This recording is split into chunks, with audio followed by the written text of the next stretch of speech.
Okay, thank you all for tuning in for a research talk titled Modeling Unveils Suboptimal AG Strategies. I am Fernando Munoz, and I conducted this research in collaboration with Dr. Jason McCarley.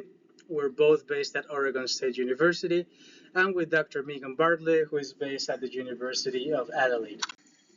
Some context to begin with. When we get a call from an unknown number, we typically engage in a process of detection where we maybe look at the area code, maybe the time of the day, etc., where we're getting the call, to try to decide if we're getting a normal call or if we're about to be spammed. Diagnostic aids can assist us in this process, like in this example where our phone is telling us that it thinks we are getting spammed. And these kinds of aids are available in many occupational settings, like medical diagnosis and assisted driving. The general purpose of these aids is to help us do better than we would alone, and more specifically to increase our sensitivity or general ability to distinguish between normal noise states of the world and critical signal events. For this talk, we focus on binary diagnostic aids that provide simple yes or no feedback to operators. When we're engaged with this binary kind of automation, to derive best possible levels of aided performance, we need to engage in what is called an optimal contingent cutoff strategy. This strategy assumes that operators engage in a typical signal detection process where they sampled evidence in the environment for signal and encoded internally as a decision variable X, which they then gauge against the cutoff so that when it makes it past it, we arrive to a yes judgment. It also assumes that the operator integrates the aid's cue to their detection process so that if the aid provides signal present cue, they shift their cutoff to be more liberal so they don't require as much evidence for a yes judgment. Or if the aid gives a signaled absent cue, they shift the cutoff in the opposite direction so they require more evidence for a yes judgment. The extent to which we shift the cutoff, delta C, provides a measure of dependence on automation, how much we're relying on it under this model. And to derive optimal levels of performance, we need to calibrate our dependence to the probability of signal or noise each trial, which is partially determined by the reliability of automation. So that if we're being assisted by more reliable aids, we should also shift our cutoff more. Again, this optimal strategy is what participants would need to engage in to derive maximal aided sensitivity. Empirical data, however, typically falls short of this. Here, for example, we have data from an experiment we conducted in 2022.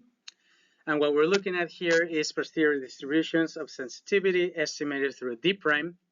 What is critical here is that estimations for a block of aided trials here in pink are falling short of the predictions of that optimal CC strategy, which indicates to us that this is not what participants are doing empirically. However, if we want to best guide system designers and generally improve the quality of automation use, we'd like to understand what it is that operators are doing empirically. So here are some potential options. One possibility is that they do engage in a CC strategy, but that they fail to sufficiently shift their cutoff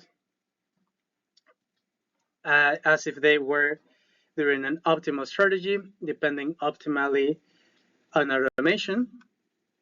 We call this a sluggish contingent cutoff strategy. Another possibility, however, is that they engage in what we call a discrete deference or DD strategy. And here the operator either just lets automation decide what is to happen or just simply engages in an unaided process of detection on a trial-to-trial basis. And while this model is a little bit easier in terms of the cognitive load imposed on operators, since it is discarding some of the information available for detection judgments, it cannot derive optimal levels of aided performance. A third possibility is that they engage in a mixture strategy of these CC and DD models, so that they defer to automation for a subportion of trials, and when they don't differ to them, they do engage in a CC strategy. Again, this strategy discards some of the evidence available for detection, so it cannot derive optimal levels of sensitivity. In this talk, we're going to review data from 4 different experiments comparing the predictive fit of each of these strategies. Across experiments, participants were drawn from the prolific academic participant pool and completed the experiment entirely online. We gave participants a numeric signal detection test where they viewed 4 readings each trial. Here we have a sample unaided trial from experiment 1. Participants were told readings indicated levels of contamination for a chemical compound, and that where readings were generally above 500, they should generally reject the batch. Readings were sampled from a noise or signal distribution corresponding to uncontaminated or contaminated states of the world, respectively. Because these distributions overlap with each other, signal events could produce readings below the 500 cutoff and vice versa for noise events, so we told participants some mistakes were unavoidable. During aided trials, participants were assisted by binary diagnostic cues with an aid that arrived to these decisions through a similar sampling procedure, again with some mistakes being unavoidable. The aid was programmed to be 93% reliable for most experiments except experiment 2, where it was programmed to be 84% reliable. We fit the data with custom Bayesian models that assume the same strategy for unaided trials. Specifically, it was assumed that participants used the average of the 4 sampled readings as their decision variable each trial, but that these estimates were contaminated by zero-center Gaussian error, which provided a measure of sensitivity. We also assumed they then gauged this decision variable against a cutoff. For aided trials, we assumed a different process of detection based on the model we were fitting. The CC model assumed participants shifted their cutoff with a certain magnitude each trial in the direction suggested by the 8 cues. And this model predicts some complacency mistakes where the participants agreed with mistaken 8 cues when the readings that they sample are more ambiguous between noise and signal, closer to that 500 cutoff, but not really when they're sampling numeric readings are either very high or very low, providing obvious evidence for signal or for noise events.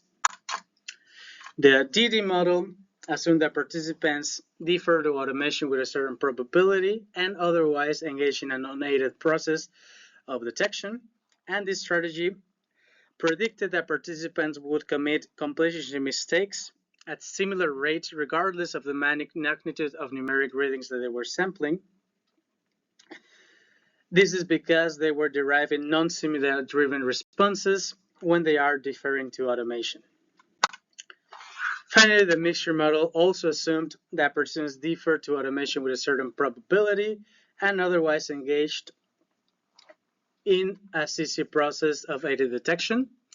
This model allowed for some obvious complacency mistakes, but predicted a higher rate of this when participants sampled evidence that was more ambiguous between noise and signal closer to the 500 cutoff.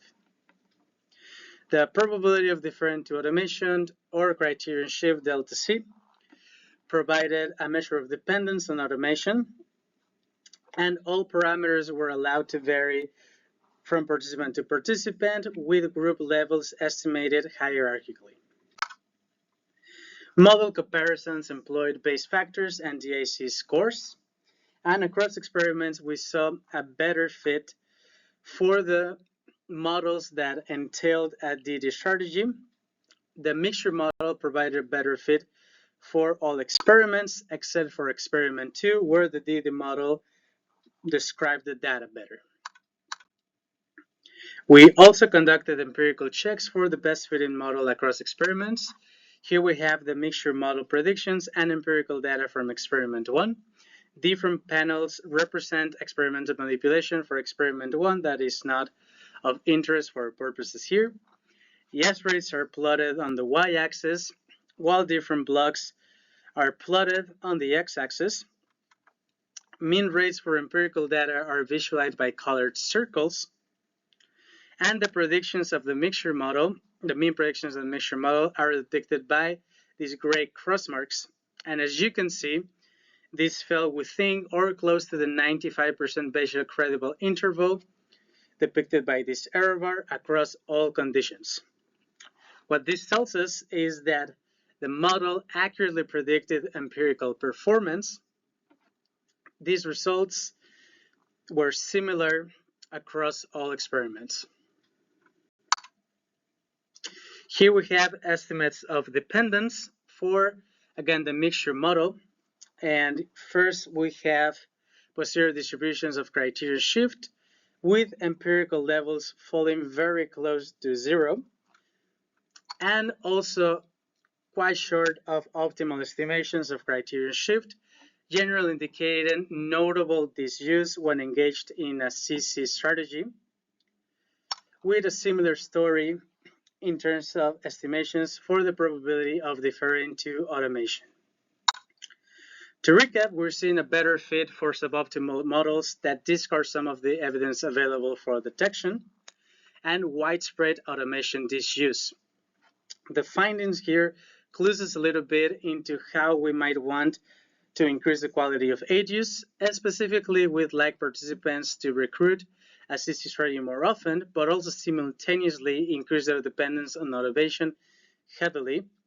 And in the case that they're unable to do this, it would actually be beneficial in most cases to just more heavily rely on a more sensitive detection agent, either deriving more unaided judgments when the human operator is more sensitive, or deferring with higher probability to the automation when the automated agent is more sensitive.